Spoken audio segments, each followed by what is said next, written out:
This is 20 Minutes Live. Welcome to all of you from India and around the world. Sorry we started a bit late. We had some technical issues, but we are on now. And I'm so delighted to have Suresh Narayanan with us this evening. Today on 20 Minutes Live, Suresh will share his thoughts broadly on leading from the front. He barely needs an introduction, but just so that you know, he has over 35 years experience in the FMCG industry. He is on the board of Nestle India from since 2015 and is presently the chairman and managing director. He joined Nestle in 1999 as executive vice president for sales, and after that, he's had senior positions in various countries across the world. He has delivered talks at several prestigious forums around the world and has received many accolades in his career. Really an amazing career. Under his leadership in 2019, just as an example, Nestle won the Best Governed Company Award by the Asian Center for Corporate Governance and Sustainability. We are so delighted Suresh found time to be on 20 Minutes Live today. As viewers, all of you are aware by now and familiar, our format is simple, unique, and crisp. Suresh Narayanan will speak for 10 minutes and we'll have a round of Q&A for 10 minutes. But don't wait. This is your chance to ask Suresh Narayanan directly. If you have anything to ask him, put your question in the comments column. As soon as he's done with his first 10 minutes opening remarks, I will take up a question. Thank you, Suresh, again for joining, and over to you for your 10 minutes comments. Thank you, Ninad. Thank you for having me on your program. My apologies, ladies and gentlemen, for being a bit late. I think technology does get the better of us sometimes. I think what I would really like to leave you, since the format is very crisp, just with five key pointers. Based on my own experience, it is more a personal journey rather than a kind of distillation of literature on the subject. But really, in a crisis, there are five important aspects that you need to take care of. Number one is you have to learn to manage yourself. I think managing the self is more than half the problem. If you are able to manage yourself, manage your emotions, manage your attitudes, continue to be positive, have an attitude of acceptance that this is a crisis. This pandemic is truly a crisis of unprecedented proportions. And if you're able to keep yourself in behavior and in spirit with equanimity, I think you have a great start to leading your team. And remember this, that in a crisis, really what is most important is that you don't run a company, but you serve a family. If you start with that as your starting point, you may not know all the answers. You will only keep asking the questions. But by and by, with the help of your people, you will be able to find the answers. So manage yourself. Second is managing your people. I think the single most important task that a leader has is not maximizing shareholder return at this point in time, or maximizing a stakeholder return, or maximizing a metric that you have in your business. It is managing your people. And that really means to ensure that their safety, their security, their well-being is taken care of 100%. 100%. I think that is the most important aspect of a leader. Why you have been paid to be a leader, your salary and whatever you've been getting comes to roost now, because this is the time when you have to stand up and ensure that your people are taken care of. So whatever may be their worries, if they're worried about their jobs, if they're worried about their salaries, if they're worried about how life is going to pan out, you are not only at this time a boss, but you're also an elder brother. You are also a member of the family, and therefore, as an elder member of the family, you have a very important task to assuage the fears of your people. Because remember, in a crisis, your people have only you to look up to seek help. They have their family members, they have others, but everybody is in a very uncertain mode. You may not again have all the answers, but I think you have to have the spirit and the zest and the desire and the passion for your people. So managing your people is the second most important aspect. And third, managing your partnerships. A business, and I'm talking here about a business like Nestle, for example, we have many thousand partners. We deal with 100,000 dairy farmers from whom we have been collecting milk for the last 60 years. We have continued, ladies and gentlemen, to do that for every single day of this pandemic. Not a single farmer has been left high and dry. He has not been left in uncertainty. And remember that out of 100,000 farmers, 70,000 farmers that we deal with of dairy farmers in the Punjab, they are actually women. They are women dairy farmers. So therefore, it is trust, it is credibility. It is important that the same people who have made you who you are, you stand by them in this crisis. And I think that is standing by, that is ensuring your trust, ensuring your credibility, and ensuring the equity of the organization that has been built up over years. Nestle is 108 years old in this country, and for us, that equity, that trustworthiness is precious. Similarly, you have numerous suppliers, numerous people, partners who are dealing with you for many years. Some of them are very small. Maybe they have exactly two people, or three people, or five people, or 10 people employed. Please ensure that they're also protected. Take the attitude of being a banyan tree if you're a large company, and ensure that everyone in your ecosystem is protected. Because this pandemic will come and go, but your relationships and what you stood for in the time of a crisis will long be remembered. So get remembered for the fact that you stood by your partnerships. So the third one is managing your partnerships. Fourth one, managing your business. I think you know your business well. I don't profess here to be knowing all about your businesses. I know a little bit about my own business. And I think this is the part that needs to be emotion free, because in business you cannot combine emotional decisions. Your people decisions, your protection decisions, your partnership decisions, which have been covered in the second and third points, are left there. Here it is all about the numbers. It is about ensuring that you have a team that looks at all aspects of costs, ruthlessly either eliminate or postpone or question each element of cost.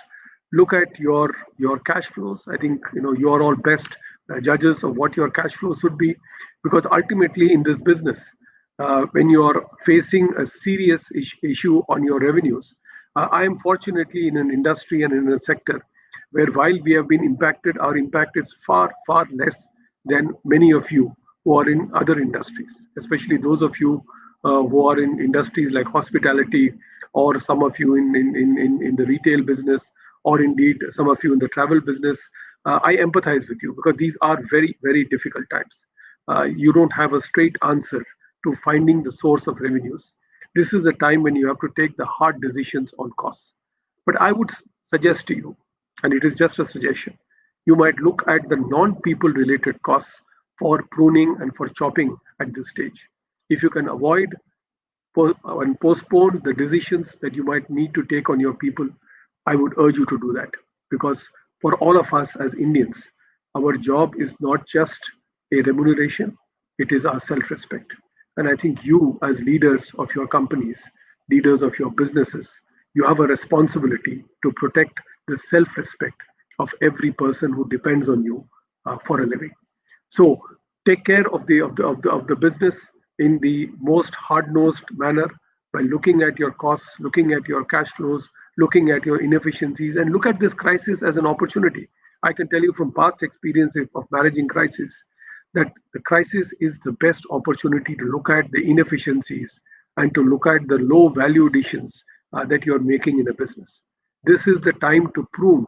This is the time to harvest. This is the time to recast. This is the time to recalibrate. This is the time to redirect your business in the manner in which you would want to. Because remember this, the post pandemic situation is not likely to be the same. Some say it might be better, some say it might be worse. I don't know. I don't have all the answers, and neither should I be professing to having any answers. I can only tell you it will be a different world. So, in preparation for the different world, recast and relook at your business. And last point, manage your environment. I think managing the environment and the environmental fallouts of what happens is an important aspect. And you know what your environment is. You know which are the agencies, which are the bodies, which are the stakeholders that you need to take care of. So, managing the self, managing the people, managing partnerships, managing the business, and managing the environment are the 5 points that I would like to leave you with. Amazing, amazing, Suresh. Five amazing points. I'm really thrilled. I'm sure our viewers are really gained from your insights. I'm going to head straight into questions, and I would urge you to keep them, short and sweet because we have tons of questions.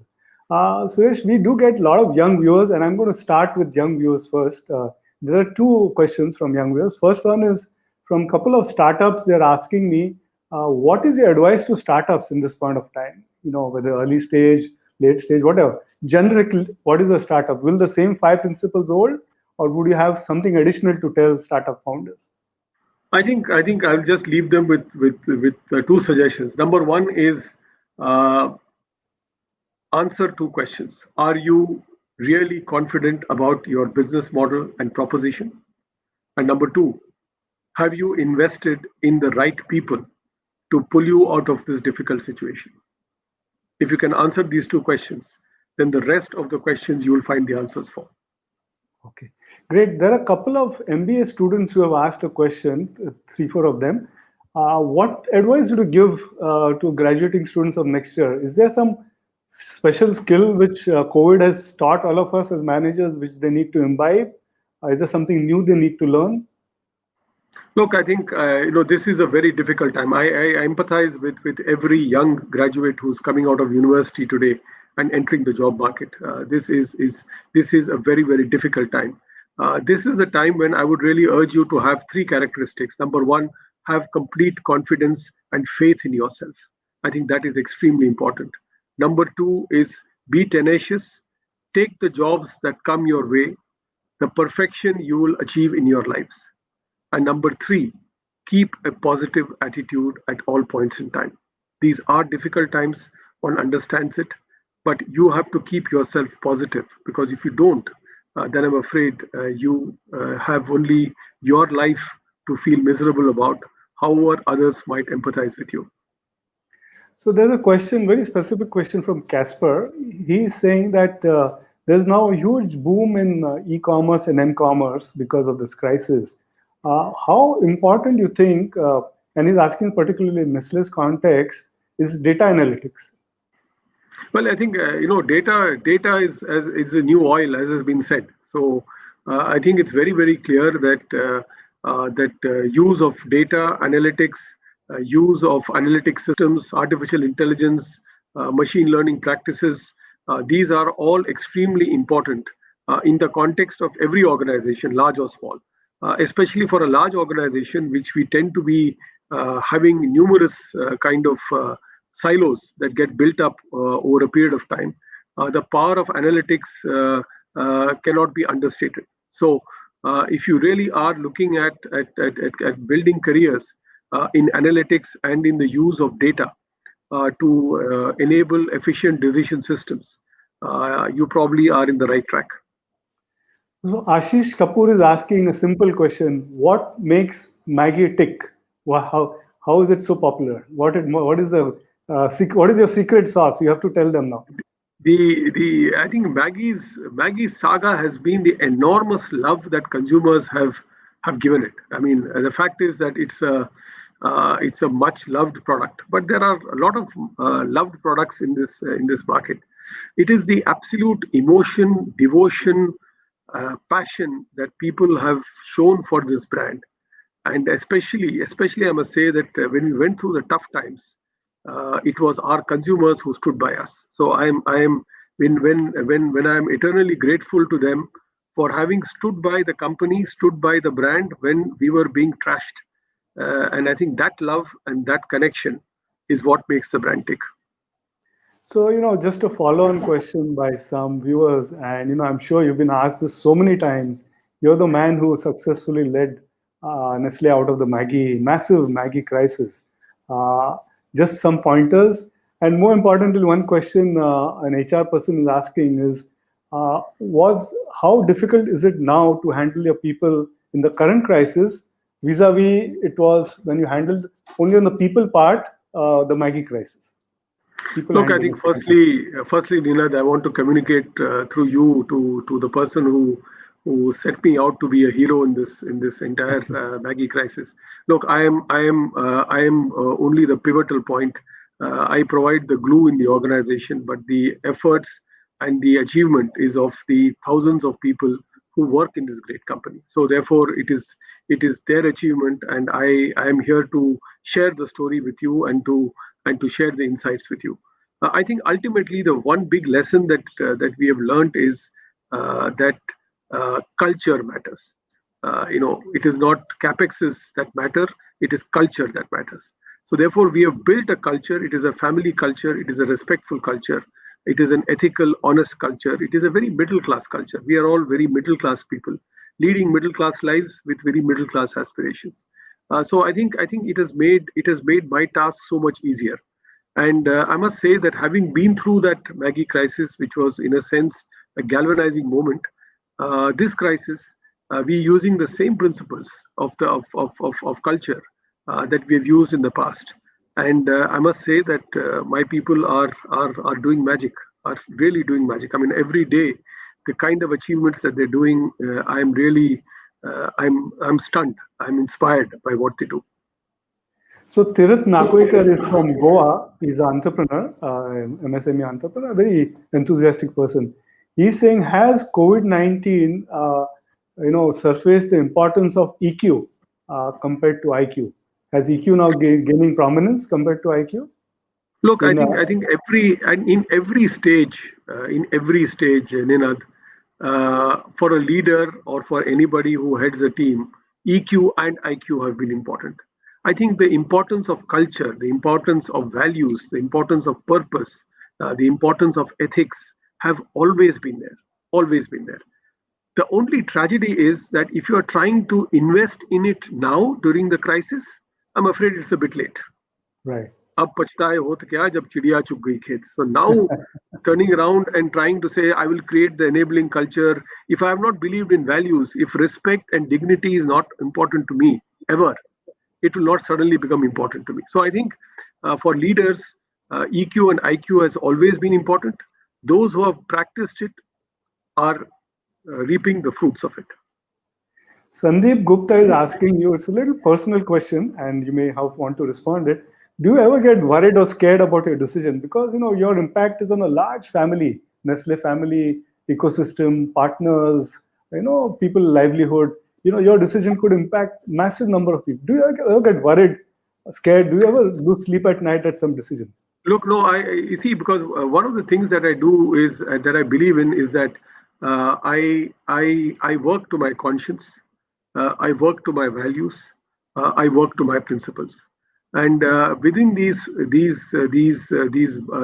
borders, if I take a decision, I have absolutely no kind of sleepless night over it. My only worry is keeping my people safe. And that is where, when this pandemic gets really virulent, that is my biggest fear. My biggest fear is my people have to be safe. I should not take any decision that is throwing them in harm's way. And that is where I am, maybe also because of my age and experience, I am a bit more conservative. I'm a bit more paternalistic. Maybe I'm a little bit more kind of careful. But it's fine, and that's the price my Nestle colleagues have to pay for having an older, more mature leader. Right, right. So Narayan Pasari is asking any specific advice to millennials, who are graduating. And there's one more question, so that both you can take one after another, not related. MSMEs, are struggling, and of course, in the Nestle ecosystem, I'm sure there are a lot of MSMEs. Finance is the main problem. Any tips or advice you want to give to any both these groups, millennials and MSMEs? Let me take the MSMEs one. I think MSMEs. You are absolutely right, Nina. They are the ones that are suffering the most, and most of Indian industry is MSMEs. Let's be very very clear about it. I think what we have done as a company is two or three things. Number one is during this pandemic to provide them a lot of training in security, in sanitization, social distancing, manufacturing practices, because that's what we are good at, and that's what we have world class capabilities for that. So that's one. Number two, we have ensured that every single one is paid on time. Number three, in some cases, we have given them advance orders and also advance payments to take care of their working capital needs. So we have tried to protect them as best as we can. Talking of millennials, I think what I would just urge them is number one, to be positive.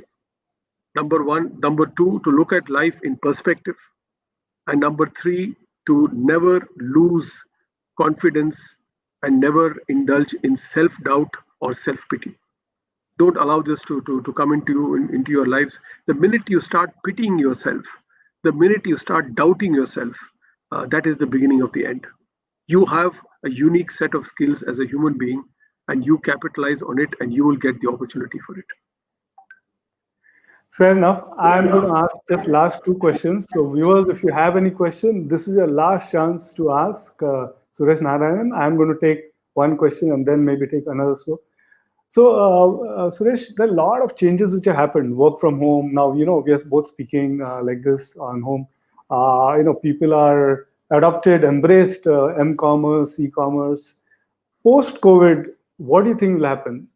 Are these changes permanent, mainstream, or will there be a hybrid model I, in a I, work I and honestly lifestyle? believe I Yeah. honestly believe, Ninad, I speak more from a consumer centric company. So I speak more for my kind of companies. I think we will have a hybrid model. I cannot imagine 100% of Nestle being 100% work from home for all times. We are consumer centered. We need to meet people. We need to discuss. We need to have rap sessions. I think there is no substitute to it. So it will be, and building of culture and experiences is with storytelling, and storytelling in a human form is always far better than over a digital line. So I think it will be a mixed model. I hope, because companies' longevity will be built by human to human contact and not by virtual contacts. Can you imagine, Nina, having 30-year careers or 10 Yeah. years careers or 5-year careers where you don't meet anyone, and all every day you're coming on to a iPad or to a desktop and talking to someone? I think it's a crime. It's a crime. True. So I'm going to ask you a last question, and then maybe if you want to have some closing summary comment, then wind it down. And this question has come with some viewers. They're asking if there are some tough decisions to be taken. You mentioned that people cost should be the last you should look at and be humane. But if there are, some company may be forced to take some tough people decision, do you have any words of advice? Because this gentleman he's not put his name, seems to have be facing that conundrum. Are there any No, words of advice on no, sure. HR, I, tough I, question? I, I'm sure. I don't want to profess to being messianic in my statements. But the fact of the matter is, yes, some of you will have to face very bitter truths about letting go people. My only advice to you is are two things. Number one, please be transparent with them. Call them, talk to them. Call them and talk to them. Don't send them an email. Don't send them a Facebook post.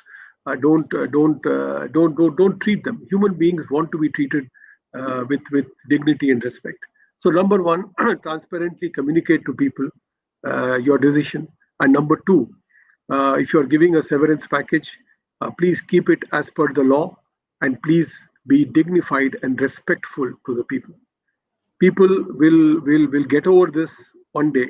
What they will never get over is the way you made them feel, and I think that is your job as a leader. So be transparent, be trustworthy, and be respectful. So my very last question, and then you can provide a summary comments. Is this situation generally, not for Nestle, generally for businessmen, an opportunity or a threat? I see it. Honestly, I've seen every crisis as an opportunity since I've been through numerous crises. Well intentioned, well positioned, well directed, and companies with the right head and heart, this is an opportunity. For Thank you. opportunists, it may not be the case. Okay, but for good people, it is an opportunity. Would you like to give some 1 or 2 minutes closing comments before we totally wind it down? Well, firstly, let me express my delight, Ninat, to be on your program. My apologies once again for being late on the program, but I hope I've made up in terms of whatever little I've had to share. I would only say, I think at this time, manage yourself. That is number one. Keep your spirits positive, keep your mindset positive, keep your attitude positive, keep your outlook positive. It's very easy for us to get into a defeated mode. We are hearing a lot of bad news. Every day is full of bad news. Find out those 5 minutes of time when you look at positives in your life and thanking for the blessings that you have received, and be in gratitude for the people who have made your life and contributed to your life. I think this way, my friends, we will tide over this very difficult circumstance, and hopefully there will be a rainbow at the end of this very dark cloud. Okay, hopefully there'll be a rainbow. We all hope so. I can't let you go with my very last question, and a little bit personal, if you don't mind. 4 months of lockdown. I know you're a busy person in terms of the responsibilities you have. Is there a new hobby which you have picked up, or a new habit which you have picked up in the last 4 months? Actually, two things. One, I've learned to read the new. I mean, this may look to you very silly, but it was a big thing for me. I've learned to read the newspaper on the iPad. So that is one. Okay. I was very much a paper man. I needed the newspaper in my hand. Now I'm managing to read it on my iPad. I'm very happy with it. I know what to do with it. That's one. And number two is I've also learned, albeit very poorly, I've learned how to wash vessels. So I've learned to help my wife in the kitchen, albeit in a very limited sense, in a Right. very limited way. But I've learned that you have to keep washing the bloody stuff till it becomes clean, and I think that's a big task. But I now appreciate the effort that goes into it. Thank you. Thank you. That's viewers. That's it. Suresh, the leader, and Suresh, the person. Little bit of insight. You gave some fantastic responses. Your five initial remarks, comments were very, very good. Thank you, Suresh Narayanan, for joining us today Thank on you. 20 Minutes Live. We are delighted. Thank you, viewers, for tuning in today. Remember, every Thursday, 20 minutes live at 5 p.m. Sorry. Thank you, Suresh. Thank you again for joining. Thank you, Neelat. Thank you very much, and good luck and all the best to all the people who have joined in today. I thank you. I'm grateful for your time, and good luck to you. Thank you. Thank you.